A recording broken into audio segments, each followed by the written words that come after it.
dear respected Thầy, dear respected brother and sister, we listen to three sound of the bell before we begin.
Dear respected Thầy, dear respected brother and sister, thank you very much for coming and sharing the Christmas celebration with us. We are very happy that you come to be with us. We have some children here. You need the translation. Yeah. You put on, you need, yeah, okay. So,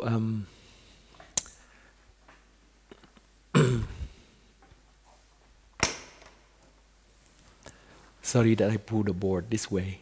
Yeah. So let's be closer a little bit, otherwise too far.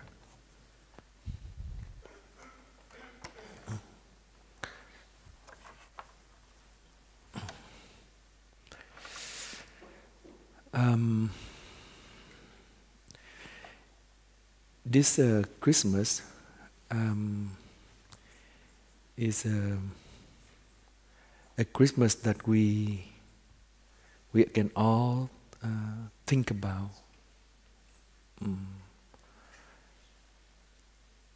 Together as a human family. Few weeks ago, the Fellowship of Reconciliation in America asked me to join the force with other spiritual leaders around the world to call for a peace truce, Christmas truce in Ukraine. During the World War I,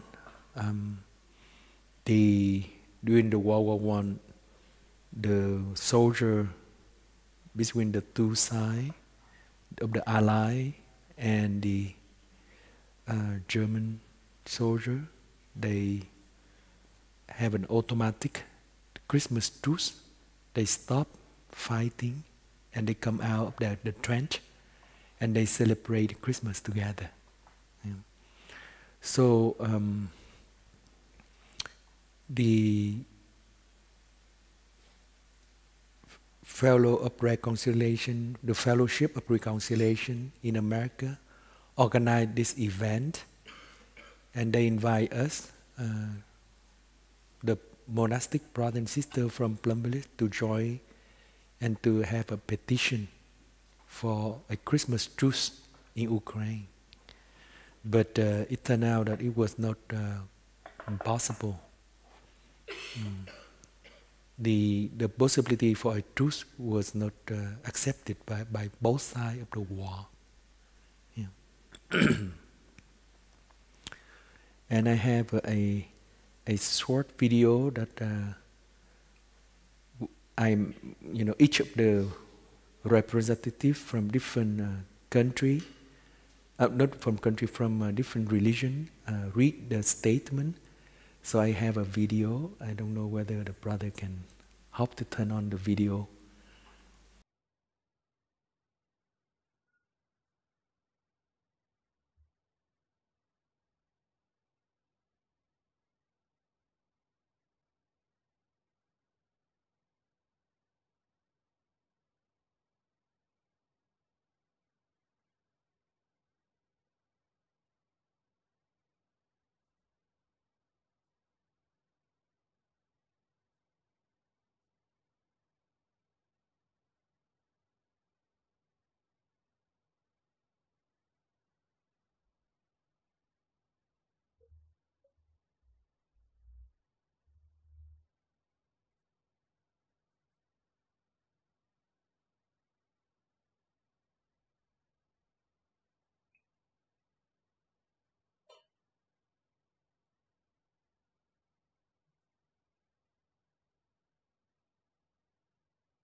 On Christmas Eve in 1914, a miracle occurred on the battlefields in Europe.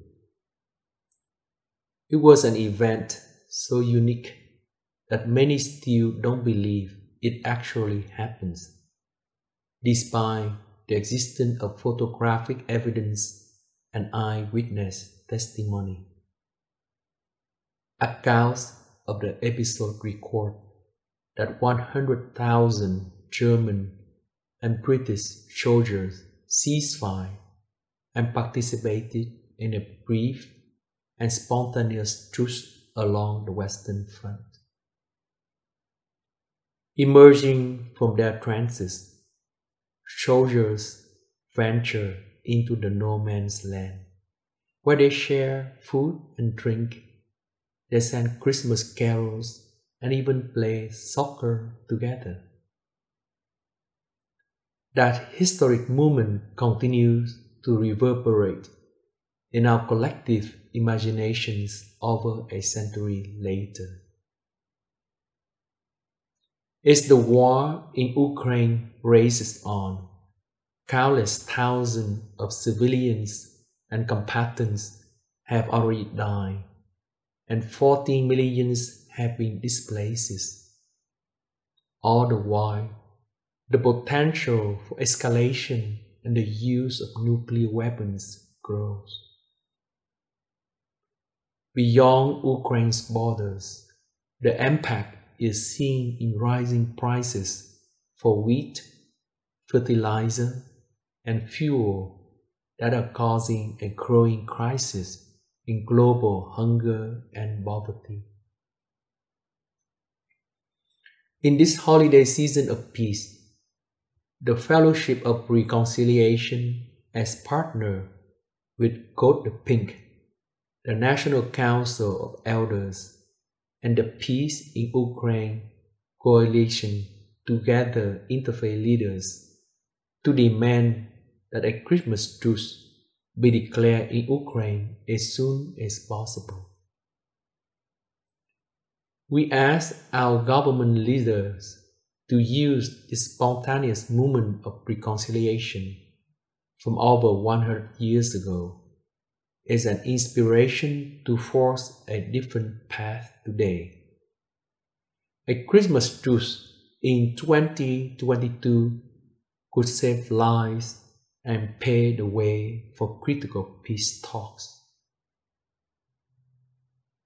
Whether it is Christians preparing for Christmas or Jews awaiting the celebration of the miracle of Hanukkah, or the Abrahamic faith and other communities of faith and conscience around the world, embrace the prophetic voice of Isa, who exhorted us to transform swords into plowshares.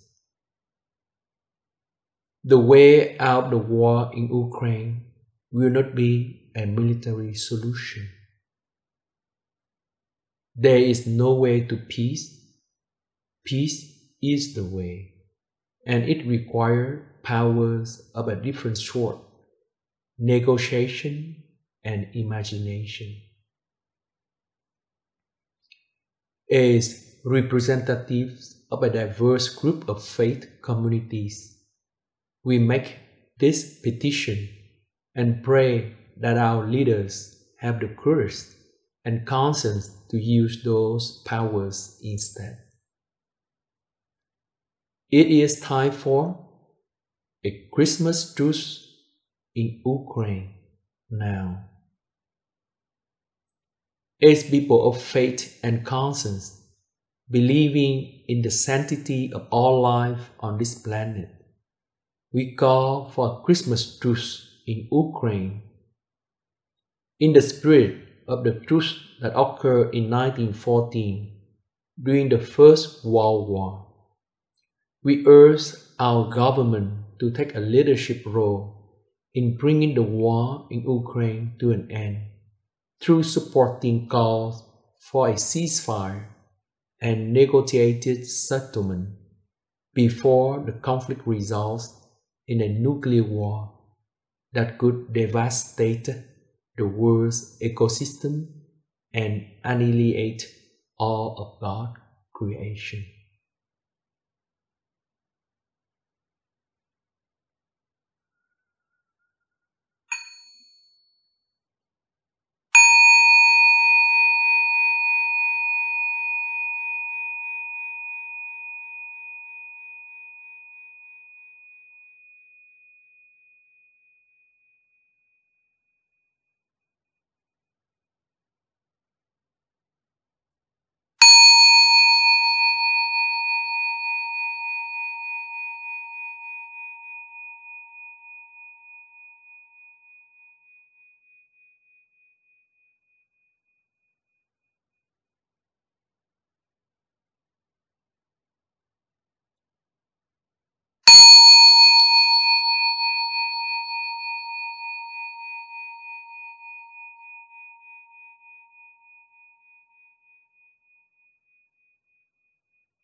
I present this video. It was a recording, and the organization tried to present it to different world leaders and try to campaign for a Christmas truce. But it's so very difficult, and both sides declare that a Christmas truce is not possible. A ceasefire is not possible. And at this very moment, in Ukraine, as well as all over the world, there are so many wars that is going on. And it makes us think deeply about the way we live as humans together.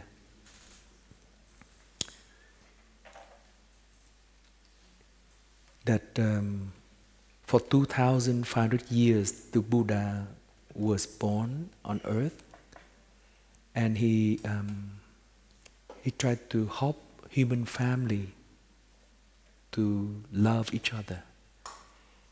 And it's the same thing with Jesus Christ and all other enlightened beings. There are many enlightened beings during the last several thousand years that who try to help us to live together, to love each other and to accept each other. But that seemed to be a very difficult lesson.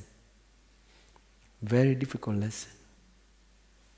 Very difficult for us to accept each other, the way we think, the way we speak, the way we act. Each one of us have our own way of thinking, have our own way of speaking and our way of acting. And we always think that there's the best solution. Each one of us have our own solution to life. And we always think that our solution is the best solution. And we cannot accept the other solution. That is something that has been going on for thousands of years. What does it mean to celebrate Christmas? For any one of us, is something that we can contemplate about tonight. What does it mean for us, for each one of us, to celebrate Christmas with the birth of Jesus Christ? What does this birth mean for us? What does this little baby appear on this world mean for us? For me, I've been contemplating about this. And for me, to celebrate Christmas is to be reborn again. To be reborn again. Learn to be reborn again.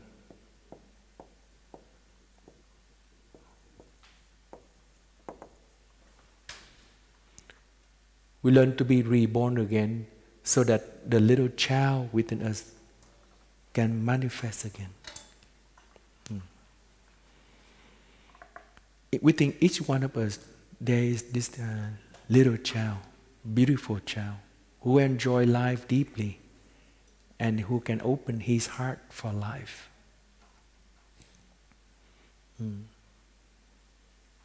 Each one of us have that capacity to open our heart to life, to enjoy life and to accept life with joy, with happiness.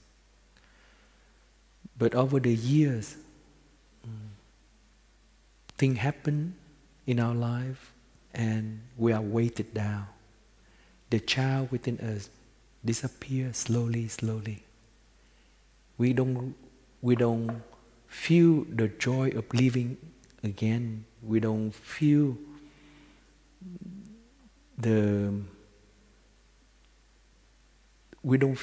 this living energy that is there within us and surrounding us.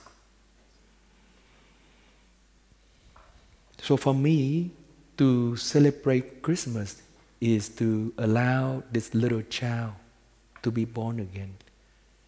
This child in the Buddhist tradition is called the baby Buddha.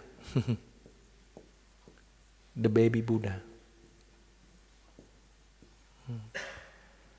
And in the Christian tradition, perhaps is the baby Jesus. The baby Jesus. We all have this quality of a Buddha nature within us. The quality of a Buddha, of the Buddha nature within us, help us to see things clearly, without judgment, without evaluation. We can see very clearly, and we know what is right and what is wrong. We know what should be done and what should not be done. There is this capacity within us. When we say something that is unkind to another person, we know that we are saying something that's unkind. When we act with an unkind act toward another person, we know that deep in our heart. I don't think that anyone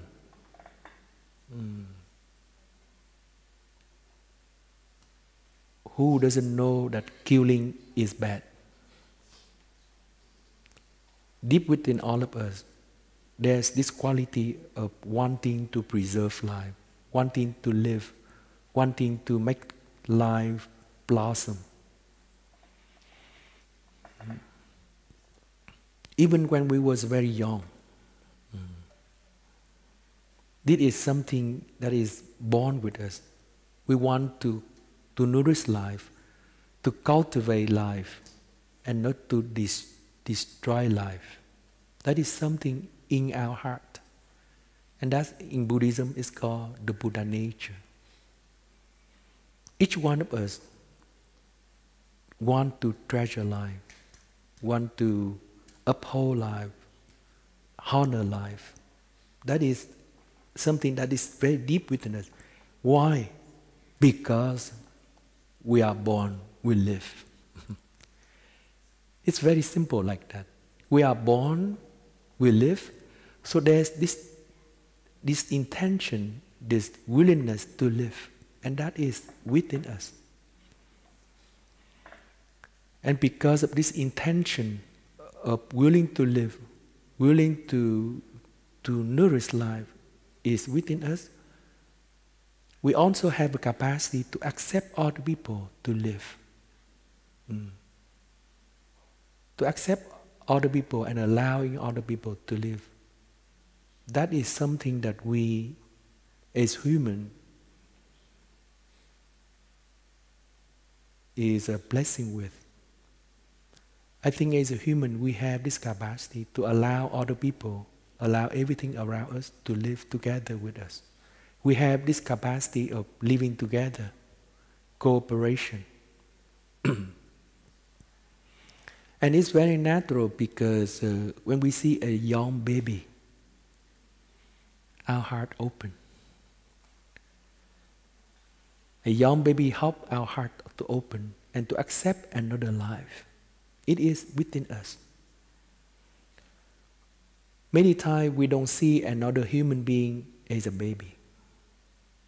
We cannot see another human being as a baby.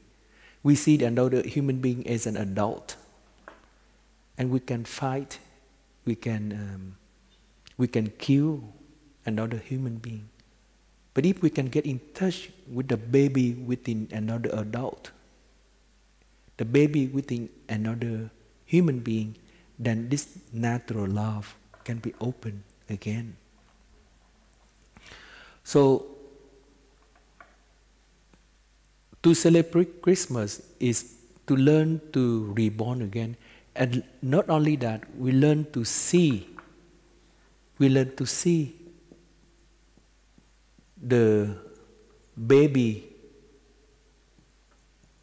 nature in all other living beings.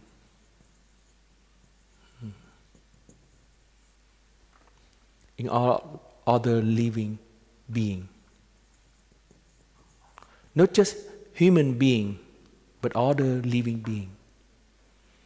In the discourse called the Discourse on Love, the Buddha said that just as a mother who embraces her only child, we should practice so that we can open our love to embrace all living beings as our only child. Very beautiful. During this Christmas, we see baby Jesus Christ. And we should learn to recognize this little baby Jesus Christ within us and in all people around us. That is the lesson that we can learn during the Christmas. When I was young, about 4 or 5 years old, the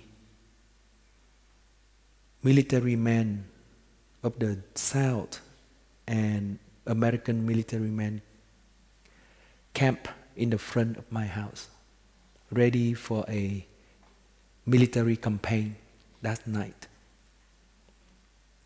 Looking into that scene, it was so depressive. And as a little child, I was quite fearful, and I climbed into the little cabinet. And from that little cabinet, I looked out, and suddenly,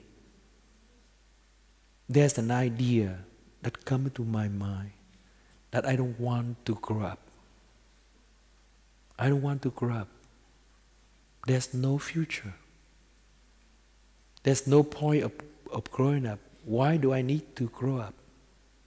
Because one day I grow up and I will hold a gun to kill another person, or another person will hold a gun to kill me. What is the point of living? And that is the destructive effect of the war. And with this destructive effect, for many years, I fall into depression. And it took me a long time to be able to embrace this wounded child within me, and to learn to be joyful and to be happy again. So within all of us, as a little child, we have this natural capacity to want to live, to want to protect life, and to want to nourish life. But sometimes as a little child, facing the situation around us, we feel desperate. We feel depressed because the circumstances around us do not allow us to grow. I'm very sure that at this very moment in Ukraine, there are many children who fall into depression because they don't see any future for their life. And I feel so much compassion for all of these children, these little boy and girl who are born during this time, who are growing up during this time in Ukraine.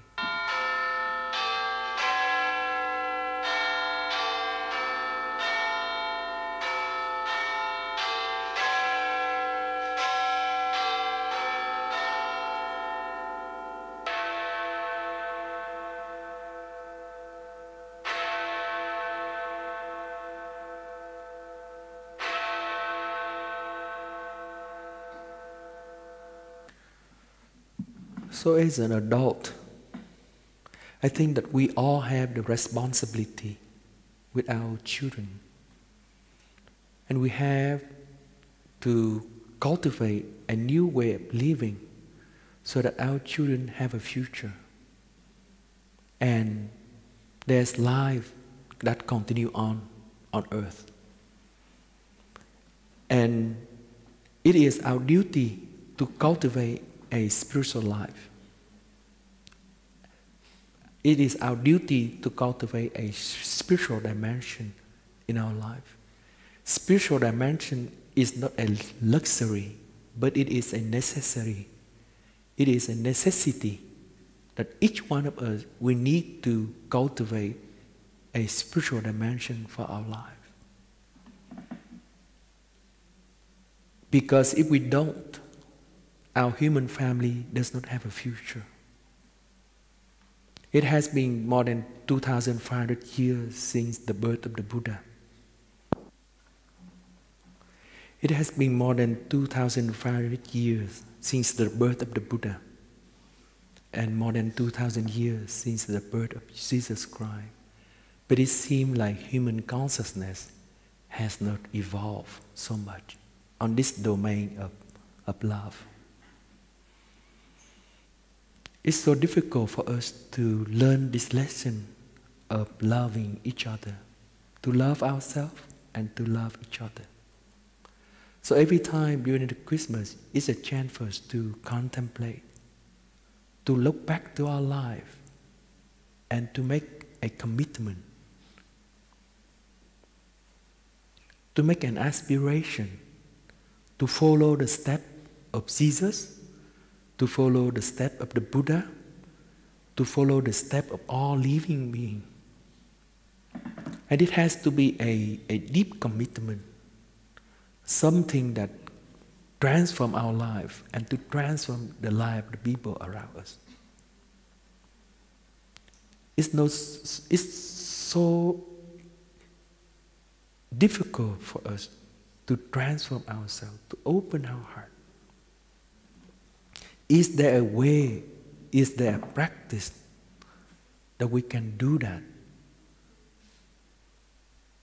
In Buddhism, the Buddha said, yes, it's possible to practice, to open our heart. It's not only a theory, it's not only a principle, but it is a practice that we can do. How do we do that? The first practice is we need to learn to see that we have the Buddha nature within us. We have a little baby Buddha within us. And we have a little baby Jesus within us. You can call it in any way. Mainly, it is our capacity to see clearly. It is our capacity to open our heart without limit. We have that capacity. We have the capacity to love.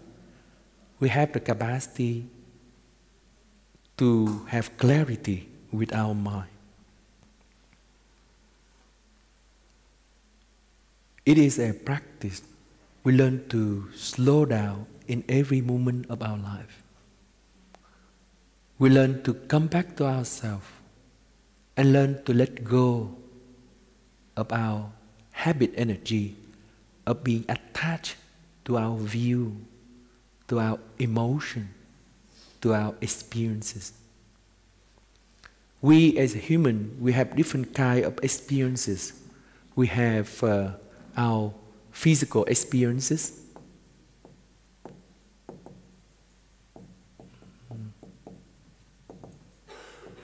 We have our feeling. We have our perception. We have our mental construction.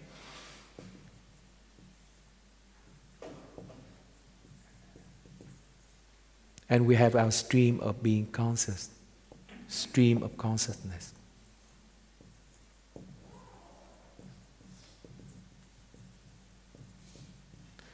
These are different aspects of our experiences.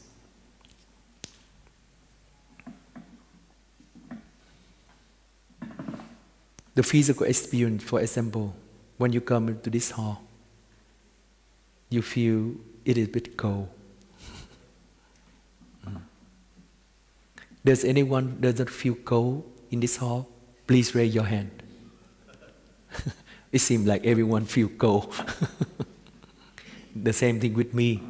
I came with 2 more layers, one big coat and another jacket with the scarf and the hat. And the moment I took it out, then I have a physical experience. Wow, it's very cold. It's very cold. But you know, we have a tolerance with our body. Within us, we have a tolerance. We can tolerate a big range of the temperature. It's possible to practice so that we can activate the energy within us. In the Chinese medicine and the Chinese tradition, they believe that the organ is very important. The internal organ is very important. You can feel cold on the skin, yeah. On it's the outside nervous system, and you feel that. But as soon as you can bring the energy and you collect your energy into the internal organ, then it's okay. The cold outside does not affect you very much. You can still function. You can still be functional. You can still be functional, and the cold won't affect you that much. And there are monks who practice sitting meditation in the snow, in the middle of the snow, and with the heat generated inside, they can even make the snow outside melted. There is the internal energy. Many times, this baby Buddha and baby Jesus Christ within us are the strength within us. There's a strength within us. This strength comes when we are able to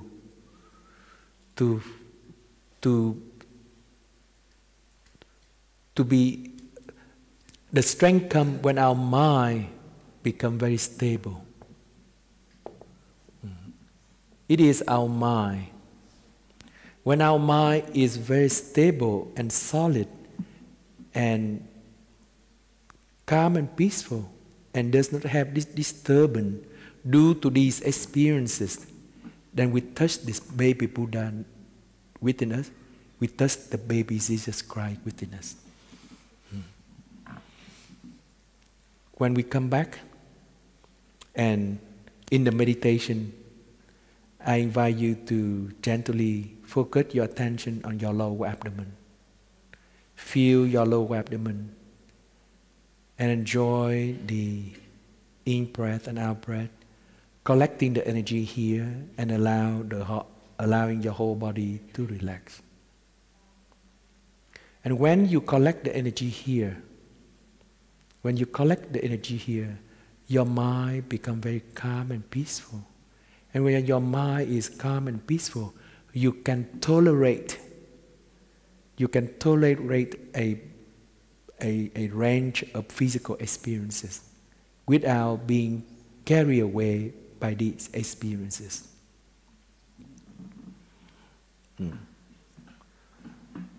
The Buddha said that there we have this capacity. The capacity very stable within us. These experiences are the disturbance. These experiences, the 5 type experiences, are the disturbance.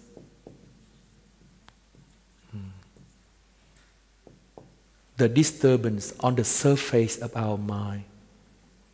It's like the wave, and our mind is like the water. The essence of our mind is the water. That is the essence of our mind.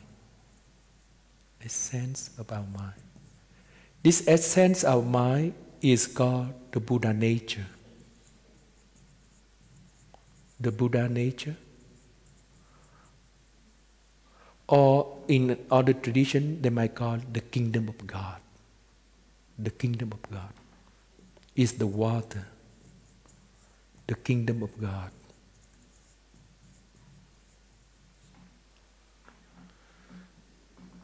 The kingdom of God within, that is the water. On the surface of this water, there's the wave, the disturbance due to circumstances. When we were a little child, we don't know. So all of the disturbances disturb us, and we develop responses to this disturbance. Like in my case, I see the war and I feel depressed. I lose the water within me. I lose the capacity of being solid, being stable within me. I'm carried away by the disturbances.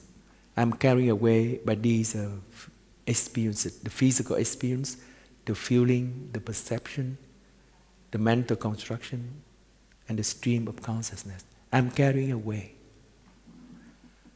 But the Buddha said that it's possible to touch the water within.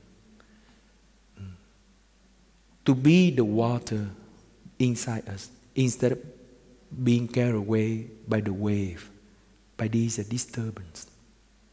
And how do we do that? We learn to bring our mind back. We learn to bring our mind back. In every kind of experience, we learn to recognize the experience, and we learn to come back, to feel ourselves, and learn to sink the energy down, and learn not to respond. We all have this capacity. If we can do this, then we have the capacity to open our heart for another person and for ourselves. When we project our mind out and carry away by these disturbances, our mind becomes fragmented. Our mind becomes fragmented. Become divided. Divided. We call it the discriminative mind. The mind that is discriminating between right and wrong, between good and bad, between having and not having.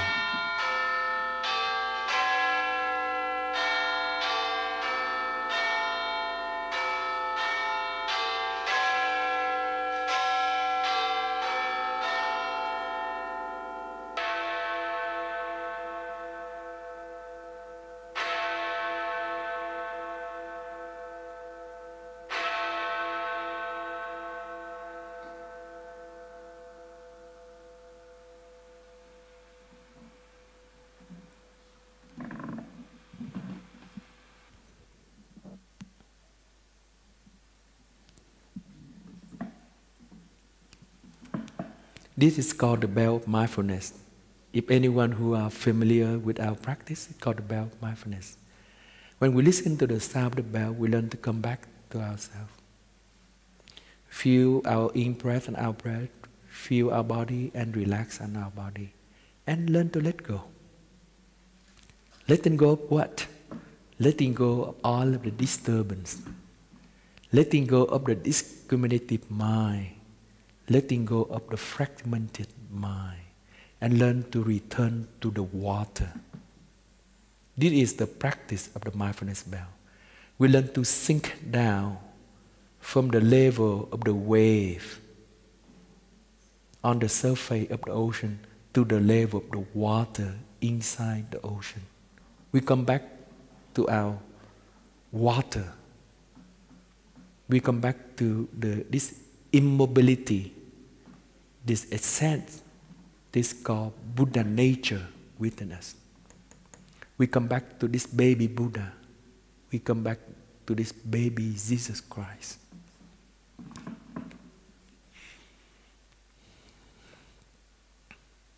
When we learn to come back, when we learn to sink the energy down, then our mind, instead of being divided, being fragmented, being discriminative, when we touch the water, we touch a non-discriminative mind. Non-discriminative mind. The mind that has the capacity to embrace. We suffer because we are carried away by our discriminative mind. To divide, to be carried away between right and wrong, good and bad, pure and impure. And all of these discriminative mind is based on our need as an individual. The discriminative mind has been conditioned by the need of an ego, the need of a separate self.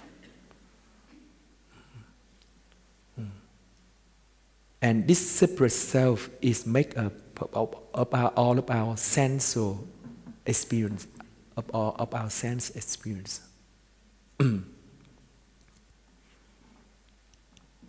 We think this way is good,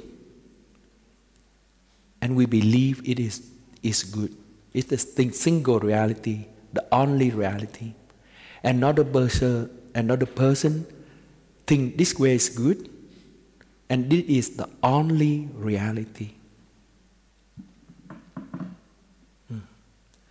The discriminative mind divided us. I'm very sure that Russia has a lot of reason for having the war. That is our mind, our discriminative mind. Our discriminative mind will give the support to everything that we like. Anything that we like, we will have a logic for it. First, we like it, then we have the logic for it. It's not that we have the logic, then we like it. No, it's the other way around. First, it comes from our liking or not liking. And then we develop a discriminative mind to support our liking or not liking. And I'm very sure that Ukrainians also have all kinds of reasons to defend their country. And the discriminative mind will make sure that everyone is correct. The only way to solve the problem is not to stay at this level of being divided, at the level of being divided, fragmented, with the discriminative thinking, but the way is to learn to sink down, to go down to the water and to touch this non-discriminative mind. And this non-discriminative mind in Buddhism is called instead of the mind, it's called the heart.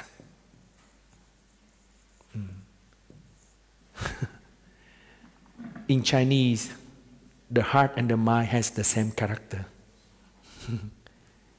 It's this character here. It's both the mind and the heart. When we go down to the non-discriminative level, then we touch the heart. And the heart makes us feel ourselves and make us feel the other person. And that is where we can connect and we can find a solution. If the government of Russia look into the war with their open heart and to see that how much suffering the war has caused for people of their own country, for the Russian soldier, as well as Ukrainian soldier, as well as the whole world.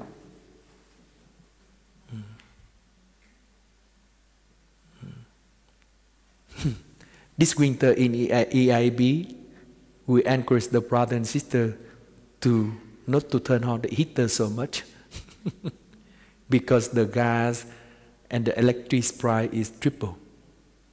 Last year alone, in EIAB, for the operation of 1 year, we have to pay 150,000 euro.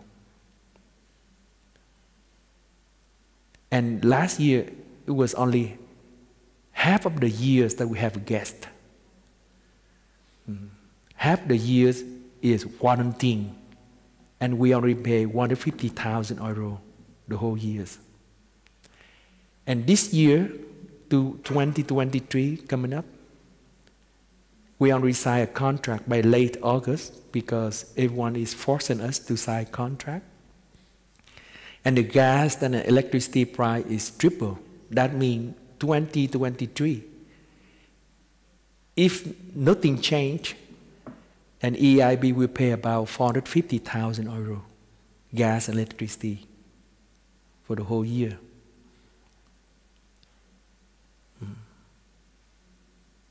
And some of the brothers and sisters in the community have the discussion, should we open the institute or should we close the institute?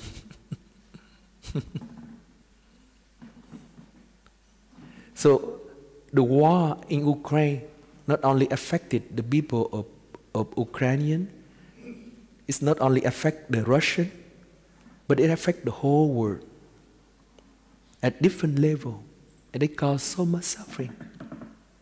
And if people, the leader of Russia and the leader of Ukraine, as well the political leader of the whole international different country, if they can open their heart, they touch the suffering of the people, and they learn to let go of their discriminative way of thinking, learn to let go of their own little profit for the own benefit of their own ego, then I think the world have a chance. But many of us do not train ourselves. Many of us do not have a spiritual life. We don't want to have a spiritual dimension. We only want to satisfy our senses, the pleasure of our senses. We only want to satisfy our own need, and we do not think of the other people's need. The Buddha said that it's possible to touch this domain of Buddha nature within us so that we can see things differently. Even in EIAB, we have quite a bit of difficulty concerning the gas and electricity. It's always a debate. Friends who come to EIAB see that now it's the winter time. So why don't we turn off the freezer in the cooler in our kitchen? And why don't we store the food outside? We can build a little cabinet and we store the food outside. Then we can save the gas and electricity. Instead of turn on the cooler inside the kitchen. But other brothers and sisters in the Sangha, they said it's quite inconvenient Every time they cook, they have to go outside to get for the food, and they come back in. So what will be the solution? There's always different solution to a problem.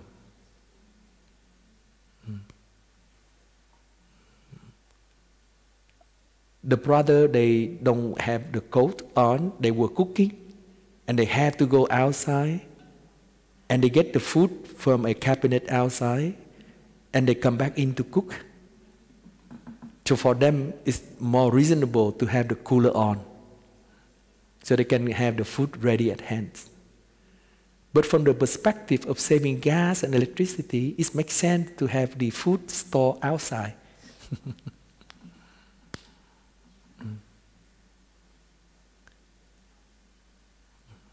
So we can always come to a solution. And we can always live with our solution if we're willing to. It's possible to have a solution, and it's possible to live with a solution if we can open our heart.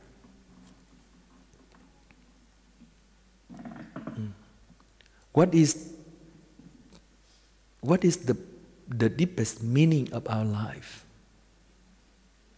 What is the deepest meaning of being here, existing on earth?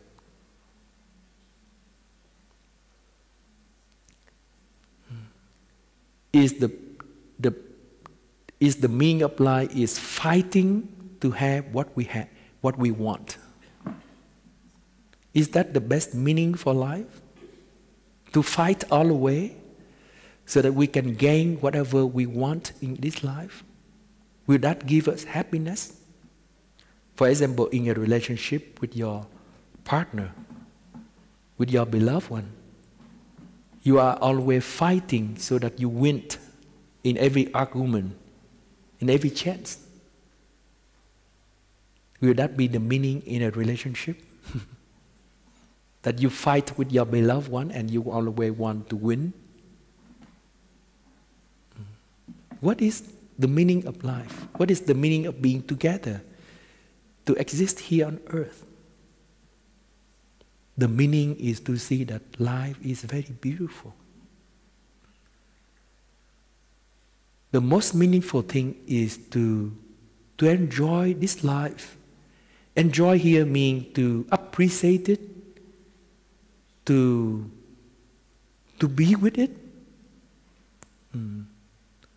Not depending on our senses, but learn to treasure this energy of living, the energy of being alive. This is a kind of wisdom that's difficult to express. What is the best meaningful thing in life? Is to live. That is the best meaningful thing, to live. And learn to live together.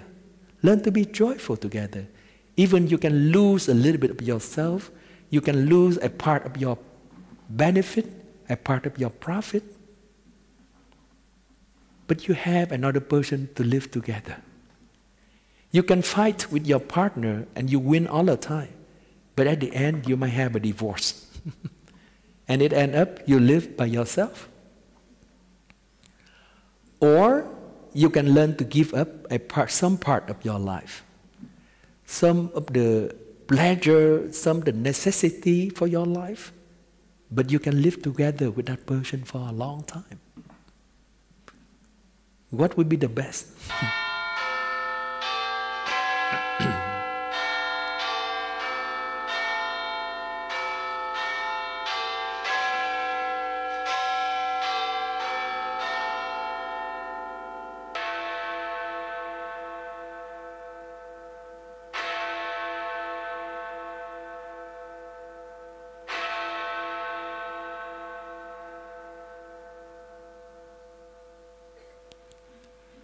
When you learn to let go a part of your necessity, a part of your need, and learn to allow the other people need to come in,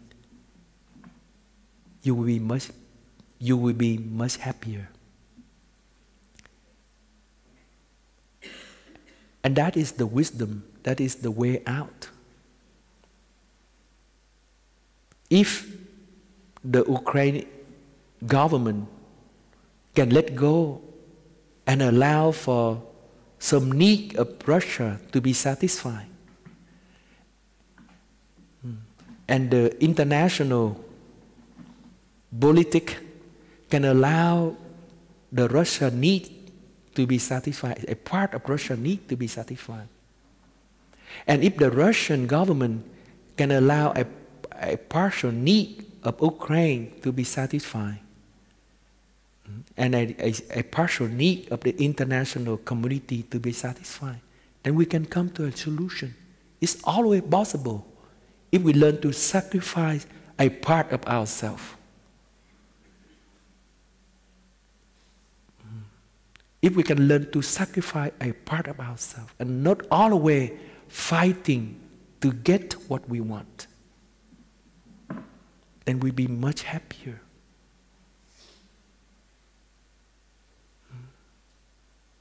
We don't have to be the winner all the time. We can also be happy as a loser. When I was a young man, I am very competitive. I cannot see this way. And when I first came to America, I learned English. And there's this game called Scramble. Scramble. Like these a piece of word and you piece it into word and things like that. And I was playing with my cousin. And I was very enthusiastic learning about English and having this game with my cousin. And then after some time, nobody wanted to play with me. And then I was very surprised that nobody wanted to play with me. And then one of my cousins said, I don't want to play with him because he wins all the time. What is the point of playing? Then it clicked to me. To win all the time is not the way to happiness. We have to lose from time to time to be happy. I have to let my cousin to win in order to play with her. I cannot win all the time. So that is the non-discriminative mind. Learn to look from the heart.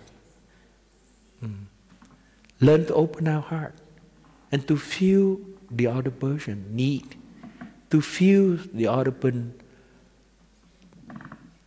suffering, joy, and happiness. So celebrating Christmas is to celebrate this heart within us. We learn to celebrate this heart within us, the heart of non-discriminative, the heart of loving, the heart of accepting. And I think that is the meaning that Jesus Christ was born. He wants to teach us to touch this heart deep within us. And that's the reason why the Buddha was born. He wants us to touch this heart within us. We learn to love the other person. And we learn to let go of ourselves. Let go of ourselves. We don't have to be right all the time. Let go. That is something for you to contemplate tonight for our Christmas celebration. Thank you for your listening and sharing. We will now listen to 3 sound the bell, and then we will gather outside and we have a procession. And each one of us will be given a light, a candle light. And we uphold that. This light represents the baby Buddha within us, represents the baby Jesus within us. It's the light of wisdom, the light of love, the light of care, the light of giving within us. And we practice walking meditation to the stupa. When we walk, we learn to feel our step. Feel our step, feel our body, and relax our body. And learn to let go of all of the disturbance on our experiences. Learn not to be caught in the wave of our experiences, and to instead to touch the water of our being. The water of our being. Letting go of the wave of our experiences. And touch the water of being within us. And we come to the stupa, and we continue to walk for some time. When everyone arrives, then we will sing some carol song, some Christmas carol to celebrate Christmas. And then we will chant the Great Compassion chant. Evoke the name of the Bodhisattva Avalokitesvara, the Bodhisattva of great compassion, which is what we try to talk about tonight. Yeah. And to pray for peace on the whole world. And hopefully all the war in the world right now, 40 war, that people can open their heart and learn to accept each other and learn to end these unnecessary violence that cause so much suffering for all of us on this earth. Thank you.